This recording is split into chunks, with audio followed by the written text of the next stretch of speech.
لو تناهيتم إلى سر الحياة وصنعتم كائنا حيا نرى.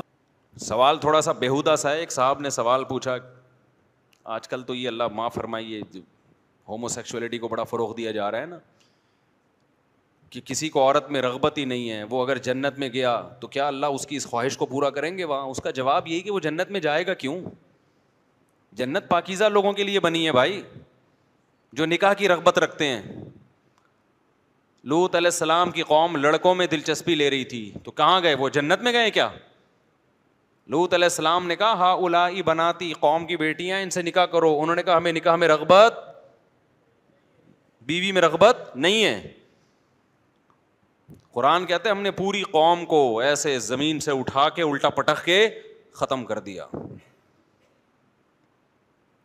میں تو آپ سے بار بار کہتا ہوں, خوراک بھی پاکیزہ کھانے کی عادت ڈالو اچھی, جس کا اللہ نے جنت میں تذکرہ کیا ہے, تاکہ وہاں جاؤ تو ٹینشن نہ ہو. اللہ میاں نے جنت میں جن پھلوں کا تذکرہ کیا ہے نا, یہ وہی پھل ہیں جو انسانی صحت کے لیے انتہائی مفید ہیں, لذیذ بھی ہیں مفید بھی ہیں. تو دنیا ہی میں انہی کی عادت ڈال لو,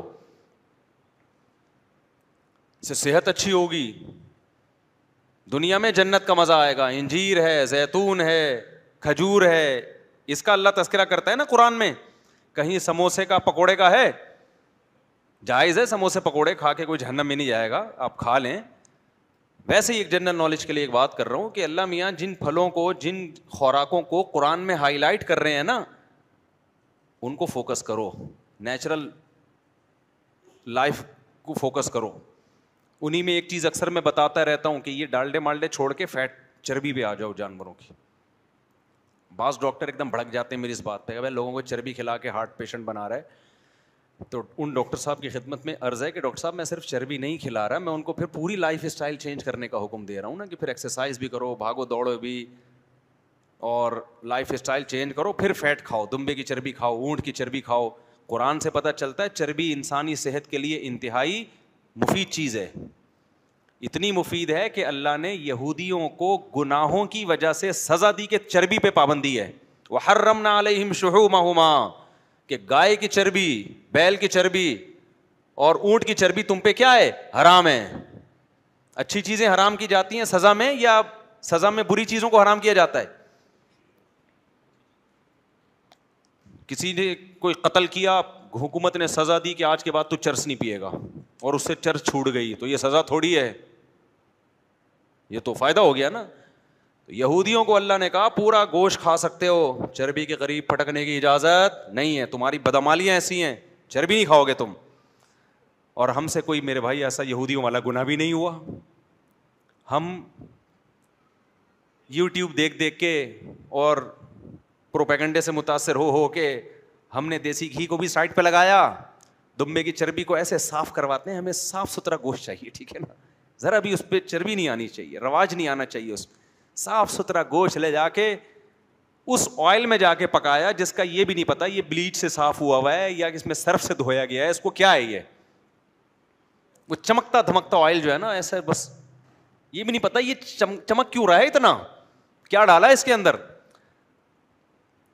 میں نہیں کہہ رہا یہ آئل نقصان دیں, یہ ڈاکٹروں کا مسئلہ ہے, یہ آئل فائدے مند ہے کہ نقصان دے, لیکن میرے بھائی قدرتی چیزوں کا آلٹرنیٹ یہ بولو نہیں ہے.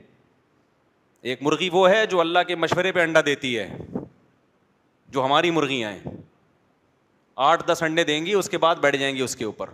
اور ایک وہ مرغی ہے جو تاجر اور جو کمرشل بیسس پہ انڈا دے رہی ہے, صحیح ہے نا, سمجھ رہے ہو. اس کے باپ کو بھی انڈا دینا ہے, وہ اپنی مرضی سے نہیں دے رہی ہے,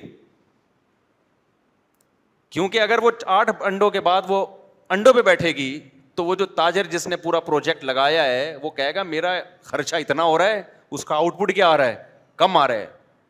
تو وہ اس نے کچھ کرا کے اس کو ڈیلی بیسس پہ انڈا اس سے نکلوایا ہے. اب بہرحال یہ پہ ڈاکٹر لوگ بہت غصہ کرتے ہیں, یہ کیا باتیں کر رہا ہے بیٹھ کے, تو ہماری فیلڈ میں کیوں ٹانگ آ رہا ہے. میں تو ویسے ایک جنرل نالج کے لیے ایک بات کر رہا ہوں میرے بھائی, نیچرل چیزوں کا کوئی متبادل بولو نہیں ہوتا. اب ڈاکٹر بھی بعض کہتے ہیں, میں جو بات کر رہا ہوں نا ایسا نہیں کہ ڈاکٹر اس کے سارے خلاف ہیں, بہت سے ڈاکٹر اس کی تائید بھی کریں گے کہ دیسی انڈا اور فارمی میں برابری نہیں ہے. خیر آپ کھائیں جو مرضی کھانا ہے.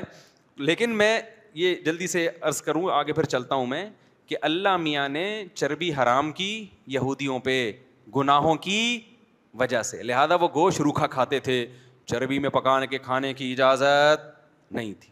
اس لیے آپ دیسی چیزوں پہ آ جاؤ ایک دفعہ, اور گھی می دیسی گھی اور ان چیزوں پہ آ جاؤ, اور ساتھ ساتھ ورزش بھی کرو. ایسا نہ ہو کہ بس ایک طرف سے تو آپ نے قرآن کو فالو کر لیا, اور دوسری والی باتیں جس میں جلدی سونا, بھاگنا دوڑنا, محنت کا حکم ہے, وہ والا جیسے میں بیان کرتا ہوں نا, 4 شادیوں والے بیان میں تھے, حقوق والے بیان میں اس دن شارٹ تھے. وہ شادیاں دھڑ دھڑ کر رہے ہیں, حقوق ادا نہیں کر رہے ہیں. جلدی شادی والے بیان میں تھے, یہ والے بیان میں شارٹ تھے کہ جس اپنے خرچے پہ کرنی ہے یہ, تو ابا کو جا کے تنگ کرنا شروع کر دیا. تو بھائی جلدی شادی کرو لیکن کس کے خرچے پہ؟ اپنے خرچے پہ. میں تو لوگوں سے جب یہ کہتا ہوں نا اپنا خیال رکھو, تو بھی اپنے خرچے پہ کہتا ہوں, اپنا خیال رکھیے گا اپنے خرچے پہ. عام طور پہ یہ جملہ لوگ نہیں کہتے, لوگ صرف یہ کہتے ہیں آپ اپنا خیال رکھیے گا. میں کبھی بھی یہ نہیں کہتا کہ آپ اپنا خیال رکھیے گا, کیونکہ مجھے ڈر ہوتا ہے کہ میرے سے پیسے مانگنے نہ آ جائے کل, کہ میں اپنا خیال نہیں رکھ پا رہا, مجھے اتنے پیسے چاہیے, اور آپ نے کہا تھا کہ اپنا خیال رکھیں تو آپ پیسے دے دیں. تو اس لیے میں فوراً یہ جملہ ایڈ کر دیتا ہوں, آپ اپنا خیال رکھیے, بولو اپنے خرچے پہ. تو غلط بات تو نہیں ہے. اچھا تو خیر,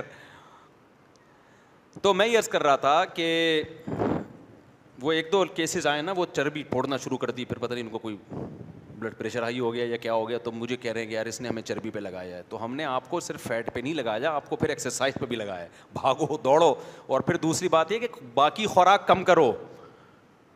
اب اگر کوئی حکیم دودھ کے فضائل بیان کر رہا ہے کہ دودھ پینا صحت کے لیے اچھا ہے, آپ نے 3-4 پراٹھے کھائے, اس کے بعد آپ 1 گلاس دودھ پی رہے ہو کہ دودھ صحت کے لیے اچھا ہے, اب اچھا نہیں ہے. وہ تو پراٹھے بھی نہیں ہضم ہوں گے, دودھ بھی نہیں ہضم ہوگا.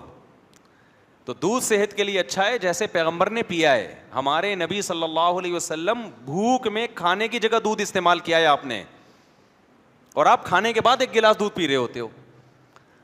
دیکھو ہمیں پیغمبر کی سیرت میں یہ ملتا ہے کہ جب بعض دفعہ ایسا ہوا, ہمیشہ نہیں, شدید بھوک لگ رہی ہے, شدید بھوک, تو حلب الشاۃ, یا اونٹنی کا دودھ نکالا یا بکری کا دودھ نکالا, اور اسی وقت تازہ تازہ بغیر بوائل آپ نے نوش فرمایا. یہ والا دودھ ٹھا کر کے آپ کی باڈی میں جا کے لگے گا. آج جو دودھ پیا جا رہا ہے, ایک تو وہی, اس میں بھی گائے کی اپنی مرضی بالکل بھی بولو نہیں ہوتی, اس کا موڈ نہیں ہے ابھی دودھ دینے کا, آپ نے انجیکشن لگا کے کھینچ لیا. یہ ایسا ہی ہے جیسے ڈاکو, ایک بھکاری آتا ہے آپ سے 1000 روپے مانگتا ہے, آپ کا موڈ ہوتا ہے تو دے دیتے ہو, نہیں ہوتا تو نہیں دیتے. لیکن جب ڈاکو آتا ہے اور بندوق نکالتا ہے تو موڈ ہوگا تو بھی دینا پڑے گا, موڈ نہیں ہے تو بھی دینا پڑے گا. تو اس کی بے برکتی ہوگی نا. تبھی ہم تو کہتے ہیں ڈکیتی کی کمائی میں برکت نہیں ہے. تو یہ جو گایوں بھینسوں سے دودھ نکالا جا رہا ہے, یہ ڈکیتیوں کا دودھ ہے. گائے کی مرضی بول لو نہیں ہوتی, اس کو لگا کے ٹیکا لگا کے نکال کے پتہ نہیں کیا کیا نکل رہا ہوگا, اللہ ہی جانے. کچھ چیزیں میڈیکل سائنس کی تحقیق میں نہیں آتی ہیں لیکن بعد میں آ جائیں گی. میڈیکل سائنس نے یہ دعویٰ تھوڑی کیا ہے کہ ہم تحقیق کی آخری انتہا تک پہنچ چکے ہیں. بھائی ریسرچ ہوتی رہتی ہے, نئی نئی چیزیں آتی رہتی ہیں. اس لیے دودھ کی بات جب ہوتی ہے تو پھر وہ طریقہ جو پیغمبر صلی اللہ علیہ وسلم کا تھا, پیغمبر صلی اللہ علیہ وسلم کا تازہ دودھ اور بھوک کی حالت میں. اچھا خیر, ہوا و حرص والا دل بدل دے, میرا غفلت میں ڈوبا دل بدل دے.